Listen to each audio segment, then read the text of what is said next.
ইমাজিনারিং স্টুডিওর আজকের এপিসোডে আপনাদেরকে স্বাগতম।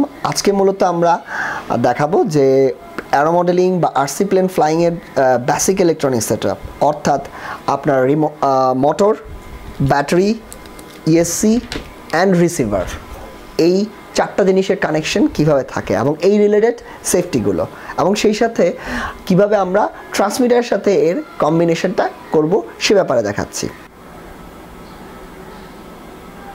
আমাদের সেটআপের জন্য প্রয়োজনীয় উপকরণগুলো আমরা এক নজর দেখে নিই।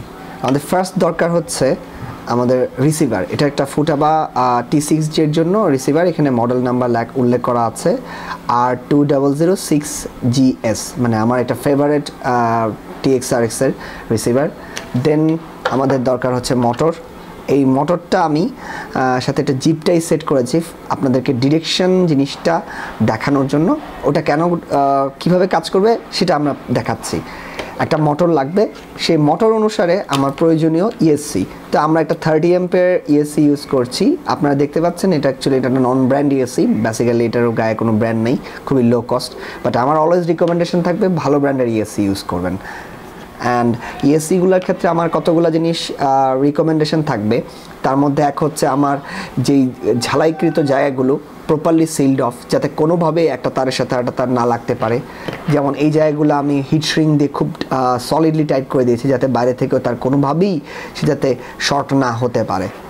এরপর আসি আমার সেই অনুসারে ব্যাটারি। তো এখানে আমি একটা ব্যাটারি ইউজ করছি। এটা আমার খুব অনেক পুরনো একটা ব্যাটারি, 2013 সালে আমি এটা কিনেছিলাম। এটার গায়ে আমি লিখে রেখেছি 2200 মিলিঅ্যাম্পসের 3 সেল ব্যাটারি। অ্যান্ড সর্বোপরি আমার যেটা লাগবে সেটা হচ্ছে আমার এই রিমোট কন্ট্রোল। রিমোট কন্ট্রোলের মধ্যে আমার 6 চ্যানেল লাগতে পারে, 8 চ্যানেল লাগতে পারে। এটা ফুটাবার একটা রিমোট কন্ট্রোল। আরসি ফ্লাইংয়ের ক্ষেত্রে ফুটাবা অনেক পুরনো একটা ব্র্যান্ড। এই ব্র্যান্ডের রিমোটগুলো সাধারণত দেখা যায় খুবই এক্সপেন্সিভ হয়। যেমন আমি যখন এই রিমোটটা কিনেছিলাম তখন প্রায় আমার $230 খরচ পড়েছিল রিমোটটা কিনতে, জাস্ট 6 চ্যানেল। কিন্তু আপনারা চিন্তা করে দেখেন এখন 5000 টাকায় পাওয়া যায়।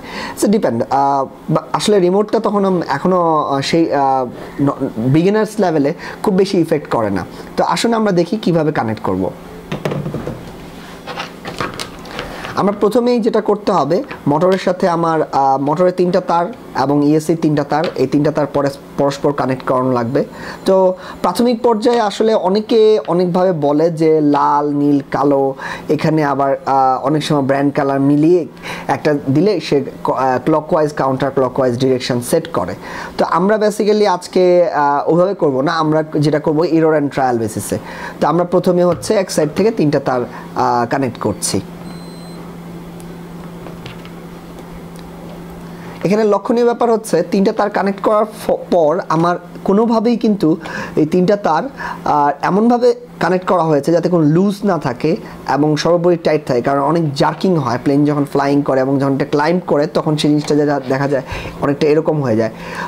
তো আমাদেরকে খুব টাইট করে এটা লাগাতে হবে। দেন আমার রিসিভার পার্ট, এইটা হচ্ছে আমাদের বেসিক্যালি একই সাথে থ্রটল প্লাস ব্যাটারি।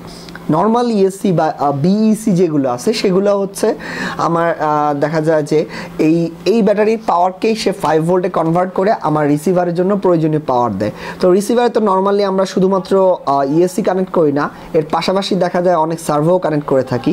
তো সেই সার্ভোগুলো কানেক্ট করার জন্য আমার বাকি থাকে। তো নর্মালি আমরা এখানে কানেক্ট করবো হচ্ছে 3 নাম্বার চ্যানেলটা। তো আসুন কানেক্ট করি।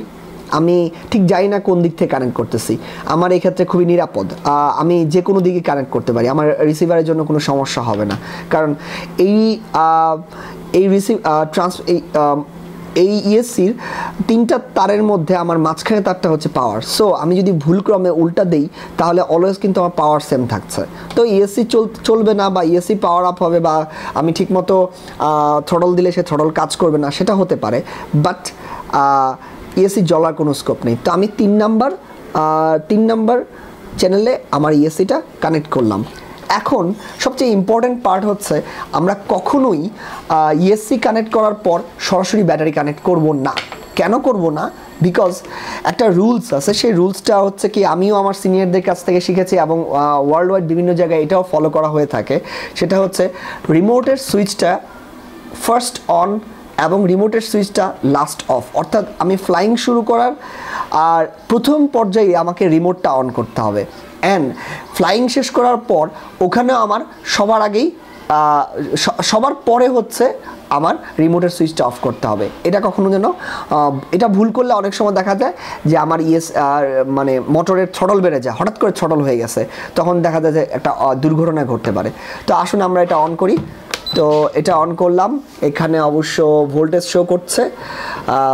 শো করতেছে এবং অনেক ডাটা আছে, যাই হোক আমরা ওগুলোতে না যাই। আমি আমার থ্রটলটাকে একদম ডাউনওয়ার্ড রাখলাম যাতে কখনোই না হয়, এবং খুব কেয়ারফুল থাকতে হবে এটা যাতে কোনোভাবেই উপরে বা মাঝখানে এভাবে না থাকে। তো এটাকে এখানে রেখে আমি নর্মালি এখানে রাখলাম। তারপর এখন আমি যেটা করব সেটা হচ্ছে আমি ইএসসি থেকে এখন থেকে ব্যাটারি কানেকশন দিব। তো আমার এখানে ব্যাটারি ডিন্স কানেক্টর ইউজ করেছি আমি। এই ডিন্স কানেক্টর ইউজ করলে আপনি এরকম যদি ডিন্স কানেক্টরের ব্যাটারি কিনেন তাহলে আপনি সরাসরি কানেক্ট করতে পারবেন। আর যদি আপনি কখনো এরকম XT60 কানেক্টরে কাজ করেন তাহলে আপনাকে এর জন্য কনভার্টার ইউজ করতে হবে। অর্থাৎ এ পাশে আমার ডিন্সের ফিমেল আর এ পাশে আমার XTর মেল, এভাবে একটা ছোট কনভার্টার বানিয়ে নিতে হবে। তো যাই হোক, আজকে আমরা কোনো কনভার্টার লাগছে না আমি কানেক্ট করছি।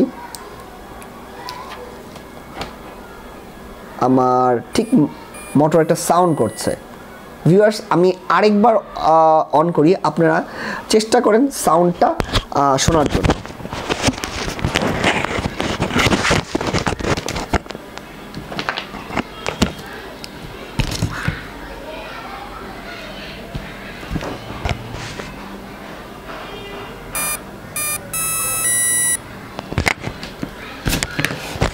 আমরা এখানে দেখতে পাচ্ছি যে একটা মোটর যদি প্রপারলি কানেক্টেড হয়ে থাকে তাহলে আমার তার এরকম একটা সাউন্ড ক্রিয়েট হয়, যে সাউন্ডটা বোঝায় যে আমার সকল কানেকশনগুলো এবং মোটরটা প্রপারলি প্রোগ্রাম করা আছে। তো আসুন এর পরের ধাপে যাই। দেখুন আমার এখানে ফুটাবার যে রিসিভারটা সেটা ইয়েলো সেট দিয়েছে, যদি কানেকশন না পায় বা না পায় তাহলে সে রেড দিত। তো এখন দেখি আমাদের এটা কিভাবে ঘটছে। তা আমি একটু সাবধানতার সহিত এটা নিয়েছি। নর্মালি আমরা প্লেনে লাগিয়ে এগুলো টেস্ট করা উচিত, ফাইনাল টেস্টটা। তো তার আগে দেখি কি হচ্ছে। এটা এখন আপনার ঘুরছে, আমরা যদি লক্ষ্য করি তো এটা ঘুরতেছে এই ডিরেকশনে, ঠিক আছে। তো এটা ক্লকওয়াইজ এখন ঘুরছে। তো আমরা যদি এটাকে এন্টি ক্লকওয়াইজ ঘোরাতে চাই তাহলে কি করতে হবে? তো এখানে দেখেন একটা ভাইব্রেশন ক্রিয়েট হচ্ছে এবং এভাবে আস্তে আস্তে থ্রটল বাড়ছে। ঠিক আসলে থ্রটলটা বোঝা যাবে না, কারণ ওই আমাদের সেটা স্লো মোশনে গেলে কিছুটা বোঝা যেতে পারে, বাট আমরা নর্মালি দেখছি যে আমার মোটর ক্লকওয়াইজ ঘুরছে। আচ্ছা, এবার আসি এটাকে আমরা কিভাবে এন্টি ক্লকওয়াইজ ঘোরাবো। তো সবার আগেই আমরা আবার যেটা সেফটি রুলস মেনটেন করব, আমার রিমোট অন থাকবে। রিমোট অনের কোনো বিকল্প নাই, রিমোট মাস্ট বি অন থাকবে। পাশাপাশি আমি ব্যাটারিটা খুলে ফেলবো।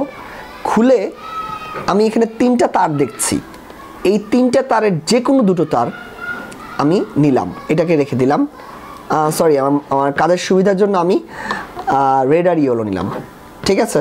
তো এখন দুটোই খুলে ফেললাম। আমি জাস্ট কানেকশনটা ঘুরিয়ে দিলাম, ঘুরিয়ে আবার সলিড করে রেখে দিলাম। আবার আমি কানেক্ট করছি।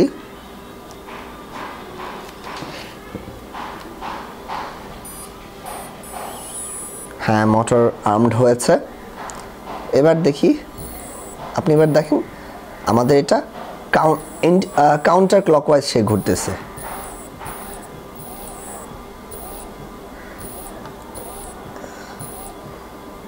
এই হচ্ছে কিভাবে মোটর, ইএসসি এবং রিসিভার কানেক্ট করতে হয়। আমি এবার একটা পার্টে আপনাদেরকে এখানে দেখা যাচ্ছি, যদি কখনো আমার মানে রিমোটের কানেকশন চলে যায় তখন আমার কি কালার ধারণ করে, এটা রেড হয়ে গেছে। তো ঠিক তেমনি প্রত্যেকটা রিসিভারে এরকম বিভিন্ন ধরনের ইন্ডিকেশন থাকে, যে আপনার রিমোট অনুসারে সেটা ইন্ডিকেশনটা কী থাকবে সেটার জন্য ম্যানুয়াল পড়ে নেবেন এবং সেফলি ফ্লাই করবেন। এই ছিল আমাদের আজকের RC related basic electronics setup. আপনাদের যদি এটা এপিসোডটি যদি ভালো লেগে থাকে লাইক শেয়ার এবং অন্য কমেন্ট করবেন। এছাড়াও এই রিলেটেড যদি অন্যান্য কোনো কোশ্চেন থেকে থাকে আপনাদের বা কোনো জানার কোনো বিষয় থাকে আমাদের ফেসবুক পেজ অথবা ইউটিউবে আপনারা আমাদেরকে কোশ্চেন করবেন, আমরা উত্তর দেওয়ার চেষ্টা করব। ধন্যবাদ সকলকে।